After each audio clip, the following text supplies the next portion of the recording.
Morning, स्वागत है दोस्तों हमारे YouTube channel target with SB classes में। दोस्तों, जैसा कि आप स्क्रीन पर देख पा रहे हैं दोस्तों कि आज हम जानने वाले हैं महत्वपूर्ण नदियों के बारे में। ठीक है, तो आज जो सबसे महत्वपूर्ण नदी है सिंधु नदी, और एक नदी है झेलम, जिसे प्राचीन भारत में बेतस्ता के भी नाम से जानते थे।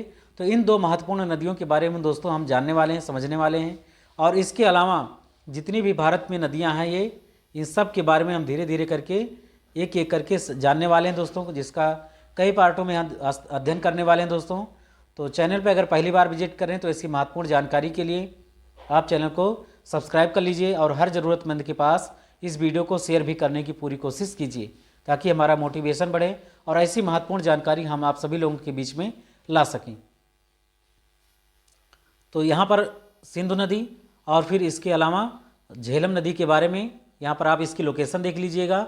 यह है दोस्तों तिब्बत में एक स्थान है मानसरोवर लेक, मानसरोवर झील। यहीं से जो है आपका ये सिंधु नदी जो है जाकर के यहाँ से निकलती है। ठीक है, ये जाकर के ऐसे ऐसे ऐसे फिर यहाँ से कराची में, पाकिस्तान में कराची दोस्तों पड़ता है। फिर यहाँ पे जाकर के पूर्व में जाकर के वहाँ पर कराची के पूर्व जाकर के अरब सागर में मिल जाती है। इसके अलावा हम जानने वाले दोस्तों झेलम के बारे में। किसके बारे में? झेलम नदी के बारे में। झेलम नदी दोस्तों यहाँ से बुलर झील से निकलती हुई, ठीक है, ऐसे ऐसे फिर जा कर के यहाँ पर चिनाब नदी में मिल जाती है। ठीक है, ये यहाँ पर यह दोस्तों यहाँ पर चिनाब नदी जा रही है और फिर यहाँ से आ गई झेलम, यहीं पर जा कर के क्या हो गई, मिल गई। ठीक है,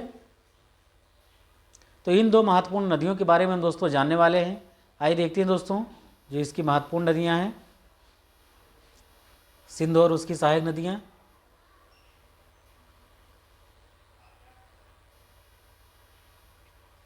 तो सिंधु नदी दोस्तों तिब्बत में मानसरोवर झील के समीप में एक ग्लेशियर है चेमायुंगडुंग, तो वहीं से जो है ये निकलती है।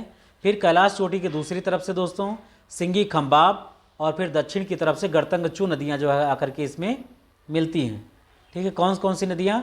सिंगी खम्बाब और फिर गड़तंगचू नदियाँ जो आकर के इसमें मिलती हैं। इसकी जो लंबाई है दोस्तों, इसकी जो लंबाई है वो है आपका 2880 किलोमीटर। कितना है? 2880 किलोमीटर है। भारत में जो इसकी लंबाई है टोटल वो है 1114 किलोमीटर। कितना है? 1114 किलोमीटर। बाकी की जो स्थिति है वो पाकिस्तान में पड़ती है। कहाँ पड़ती है? पाकिस्तान में पड़ती है। ये कितने हिस्से में जल ग्रहण करती है, यानी कितने हिस्से में बहती है, इसका बेसिन अपवाह क्षेत्र कितना है? तो ये 11,65,000 है। कितना है? 11,65,000 स्क्वायर किलोमीटर है दोस्तों। भारत में 3,21,000 स्क्वायर किलोमीटर इसका क्षेत्र पड़ता है। ठीक है, इसका बेसिन। अब यहाँ पर आपको एक चीज़ और भी जानने की ज़रूरत है कि एक समझौता हुआ था दोस्तों 1960 में।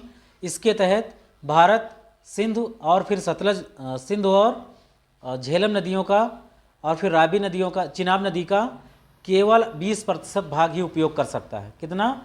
सिंधु जल समझौता हुआ था, इसके तहत झेलम, चिनाब और फिर सिंधु नदी का केवल 20% जल ही क्या कर सकता है, उपयोग कर सकता है, जबकि सतलज, रावी और फिर इसकी सहायक नदियों का 80% जल का उपयोग भारत कर सकता है। ठीक है, इसका आप उल्लंघन नहीं कर सकते। इसका उल्लंघन करने का मतलब है कि आप एक अंतर्राष्ट्रीय जो समझौता हुआ था उसका आप उल्लंघन करने की कोशिश कर रहे हैं। ठीक है, तो ये बहुत महत्वपूर्ण समझौता दोस्तों, कई बार आपसे एग्जाम में IAS PCS सहित बहुत एग्जाम में पूछा गया, तो इस चीज़ को आप समझिए, जानिए। फिर है एक सहायक नदियाँ सतलज, ब्यास, रावी, चिनाब और झेलम। ठीक है, इसको झाचरस बेव के भी नाम से जानते हैं। सतलज, ब्यास, रावी, चिनाब और झेलम। तो मैप में इसकी एक लोकेशन देख लीजिएगा दोस्तों, ताकि आपकी परीक्षा में यहाँ पर गलत ना होने पाए। यहाँ पर जो लोकेशन है आप देखिए, यहाँ पर चिनाब नदी ये यहाँ से जा रही है दोस्तों, यहाँ से रावी नदी दोस्तों, ठीक है, फिर यहाँ से सतलज नदी जा रही है दोस्तों, और फिर झेलम नदी दोस्तों यहाँ से आ रही है, चिनाब नदी में मिल गई है। ठीक है, स्योक नदी यहाँ दोस्तों ये बाईं ओर से आकर के मिल रही है, यहाँ पर किसमें? सिंधु नदी में। तो इस चीज़ को समझिए, ठीक है, कि इसकी सहायक नदियाँ हैं किस दिशा से आकर के मिलती हैं। ऊपर से आकर के दोस्तों यहाँ पर इस मैप में नहीं दिया गया है, क्योंकि वो पाकिस्तान में हिस्सा पड़ता है। ठीक है, काबुल, कुर्रम और फिर गोमल नदियाँ, ये नदियाँ जो है बाईं ओर से आकर के इसमें मिलती हैं। ठीक है, आई होप दोस्तों आप इस चीज़ को समझ गए होंगे और विस्तार से हम यहाँ पर जानेंगे। तो जास्कर, सिगार और गिलगित नदियाँ भी जो है आकर के इसमें बाईं ओर से क्या है मिलती हैं। बाईं ओर से मिलने का मतलब क्या है, इस दिशा से आकर के इस नदी में यहाँ पर मिलती है, और दाईं ओर से आकर के ऊपर से ये नदियाँ मिलती हैं। ठीक है, दाईं ओर से मिलने वाले में दोस्तों श्योक, काबुल, कुर्रम और फिर गोमल नदियाँ जो है आकर के इसमें मिलती हैं। सिंधु नदी दोस्तों,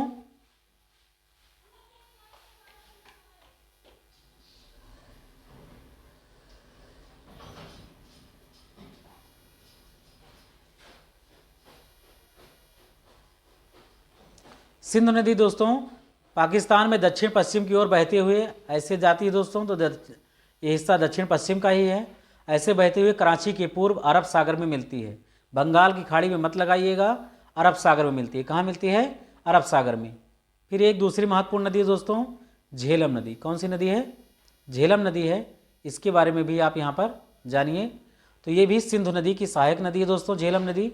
कश्मीर घाटी के दक्षिण पूर्वी भाग में पीर पंजाल की पदस्थली में यानी कि उनके निचले हिस्से में स्थित बेरीनाग झरना है। ठीक है, बेरीनाग झरने से निकल करके, ठीक है, शेषनाग झील है, वहाँ से निकल करके बेरीनाग झरने के रूप में उत्तर पश्चिम दिशा में बहती हुई पाकिस्तान में जाकर के एक स्थान है झंग। क्या नाम है? झंग के निकट चिनाब नदी में मिलती है। तो झेलम नदी चिनाब की सहायक नदी। किसकी सहायक नदी है?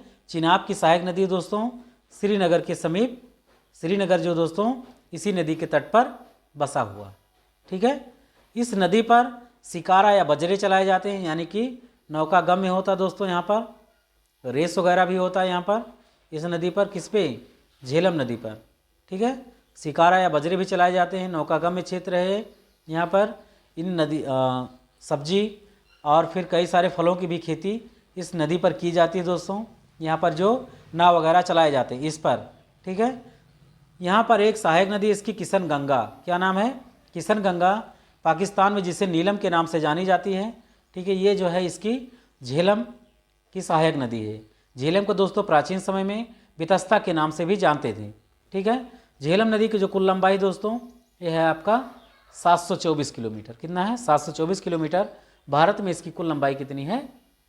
400 किलोमीटर। बाकी हिस्सा जो 324 किलोमीटर है वो पाकिस्तान में बहता है। कहाँ पर बहता है? पाकिस्तान में।